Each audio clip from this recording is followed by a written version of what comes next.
What's up, everybody? I just wanted to come on here for a second and talk to you a little bit about the power of stillness and how it has personally made an impact in my life. So for me, I have found that there is a lot of joy, a lot of power, and a lot of magic, if you will, in the power of stillness. And when I say that, I mean, just in being still. So for example, if there are times when you don't exactly know how you're going to get through what you're going through, a lot of times if we can just remember to be still in those moments, it will allow for us to get through what we need to get through. So for example, if you have a situation and you don't know how it's going to go one way or the other, and you're really kind of just hoping for the best, the best thing for you to do sometimes is just to remain in a state of stillness, because in the stillness is where a lot of things happen for us in our lives, and then if you just look around you, the power of stillness actually is where a lot of magic happens just in life in general. For example, they say the best time to, take your vitamins is when you're asleep, because it's in that stillness that your cells regenerate better, because, you're sleeping, you're still, you're not doing much. So, that stillness is where the magic happens. Just to give you another example, that time of the night where ideas will start to come to you between like 3 and like 4 or 5 a.m., those hours, when it's just still, before the world has woken up. A lot of times that's where we get our downloads. A lot of times that's where we get our ideas. A lot of times that's where we get answers to questions that we've been wondering about, or things that we've been meditating on and we still haven't found the answers to. A lot of times it'll come to us during that time. So there are people who will wake up during that time, or specifically will stay up during that time so that they can receive those downloads and they can receive those ideas for a project that they're working on, or for the business, or for whatever the case may be. A lot of times it'll come during that time of stillness. So that's just another example. And to give you a personal example for myself, there was a time where, in my previous video, you saw the clip of the skit I did with the girl Shawakatina, and basically where she went to the beach and she lost her wallet and it got taken. So that's kind of a real example of something that happened to me and a friend. So we were at the beach, and basically we went to the beach, changed clothes, left, and my friend at the time had left his wallet inside of the bathroom at the beach. Like on the beach, they had like some restrooms, and it was right next to a restaurant. So we ended up, we were on a cruise, so we ended up going back to where the cruise ship was. Got all the way back, we're getting our stuff out of the trunk when he realized he left his wallet at the beach. Mind you, we're in another country. So, whole time he's like, oh man, I already know somebody's probably gonna take it. Oh my gosh. Like, he was worried. Of course, he had cash in there. He had his IDs in there. He had all of these things, it's his wallet. So of course he was panicking, especially being in another country, where it was just, he didn't know what to do. He didn't know what the result was going to be. So he started to panic. So when we got in the car on the way back to the beach, he was like really, really worrying. And I said, listen, in order for this to work out, you have to remain in a state of stillness, because sometimes we cannot get to a point to where we can think positively about something just because, we get into like that. Maybe we're in flight or fight mode, or maybe it's just because the scenario is overwhelming. So it can be hard for us to, stay focused and not freak out, or it can be hard for us not to just say, you know what, just completely like lose it, because of the situation seems so huge, just mountainous. And so we feel like, oh my gosh, like, I don't know how I'm going to get through this. And we think the worst. We automatically will assume the worst in certain situations. So, in this particular case, we had to go back to the beach, and then we had to get the stuff and then go back so that we could get on the ship in time. So it was a time crunch, and I was just like, you know what, we can still make it back. We can still make it back in time. Thankfully, the driver was nice enough to take us back to the beach. I said, but on the way there, I told him, I was like, you have to stay in a place of stillness. I was like, just do nothing. If you can't think positively, if you can't say everything is going to be okay, if you can't say, you know what, I know God got me. If you can't say, you know what, it's going to be okay no matter what happens. If you cannot do those things, stay in a place of stillness. Because in that stillness, you have to remember that you're always manifesting. So you have to remember that your energy is very, very important. The energy that you hold is very important, and it's going to play a big factor on the outcome of what happens. So remain in that place of stillness. So to wrap up the story, I told him remain in a place of stillness, which he did. I said, don't think negatively. I know you can't go to the positive end of the spectrum right now because it's such a big deal. I was like, but remain in a state of just stillness. Don't think about anything at all. And I was just like, just remember that there are good people everywhere. Just because, we're somewhere else, there are good people all over the world. Who's to say that someone good won't find your wallet and wait for you to get there and give it back to you? Remain in a place of stillness. I was able to help him calm down. Sure enough, by the time we got to back to the beach to where he had left his wallet, they were holding the wallet waiting for him to come back.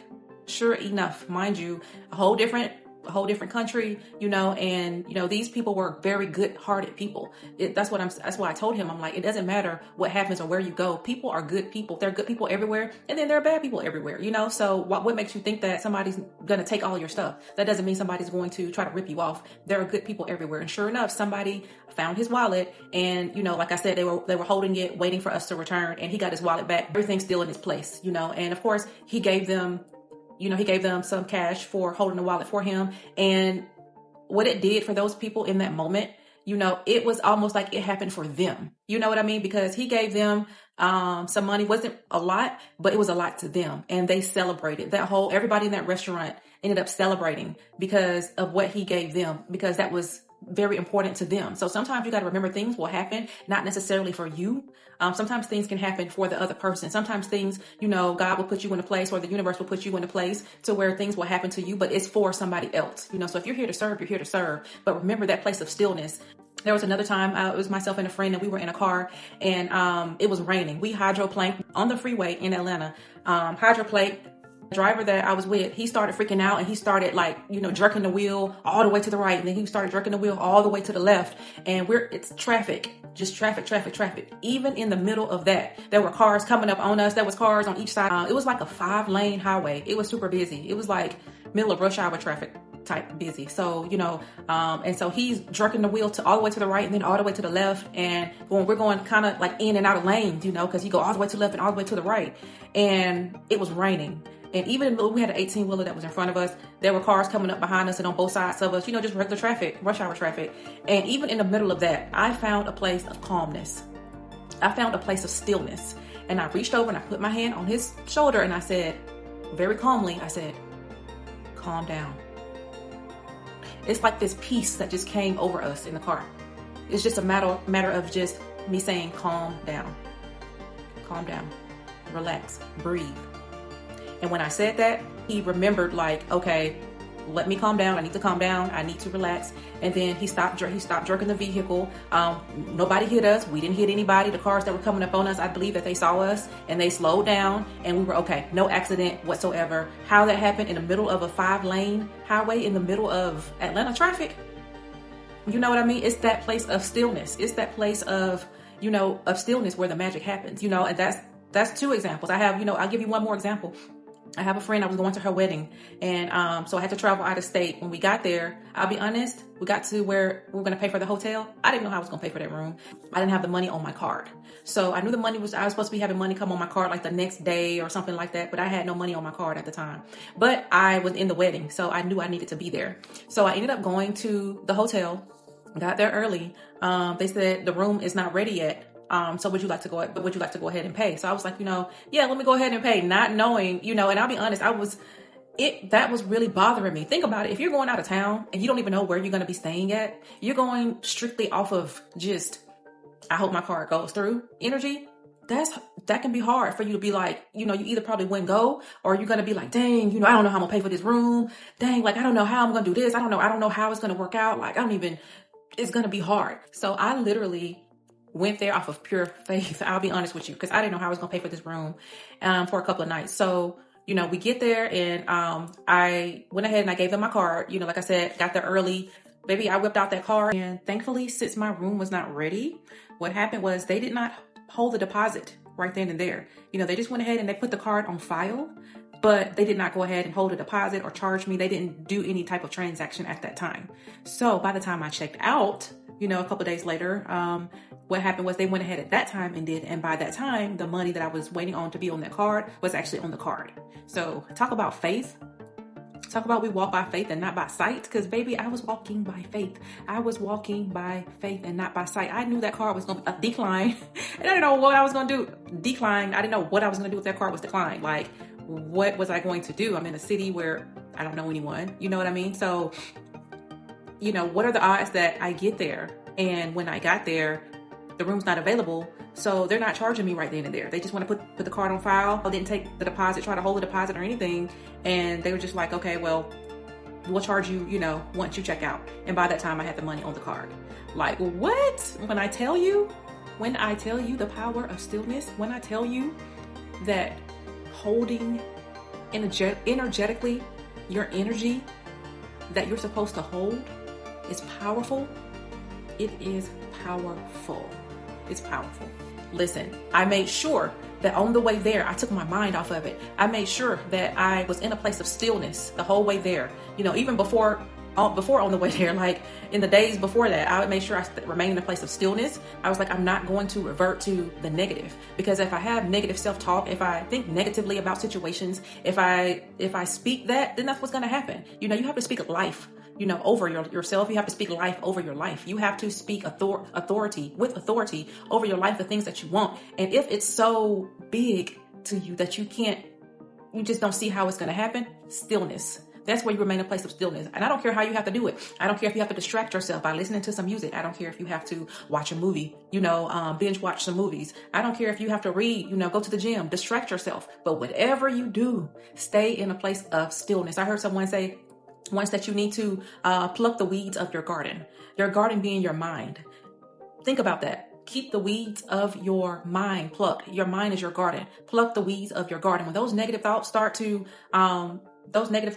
come about, pluck them. Anytime self-doubt, self-hatred, anytime limiting beliefs and things of that nature start to occupy your mind, that's your garden. Pluck the weeds of your garden, and just make sure that you're remaining in a state of stillness. If you can't do anything else, you may not know how you're going to pay that bill. You may not know how you're going to get through the day. You may not know how you're going to pay that car note. You may not know how anything is going to work out.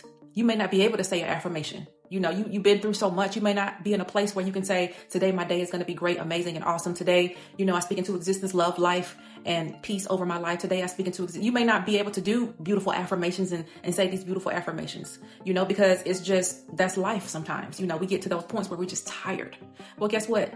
Remain in a place of stillness. It's easier for me to stay in a place of stillness for me sometimes than it is for me to think positively or stay in that positive space, that high vibrating space that we try to stay in all the time. That's just not life. There are things in life that are going to bother you. There are things in life that are going to be hard for you, and there are going to be times where it's just hard for you to get to that, stay in that positive space. There are times that you're going to feel upset. There are times you're going to feel anxious. There are times you're going to, cry. There are times that you're going to want to cry and you're going to be sad. You're going to be overwhelmed. Just whatever the case may be, there will be those times. So if you can't do anything else, baby, stay in a place of stillness and watch how things unfold in your life.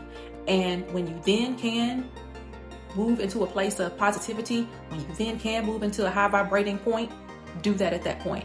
But until then, stay in a place of stillness and watch how the magic works in your life. Watch how God shows up in your life. Watch how the universe will work for you in your life when you can just remain in a place of stillness.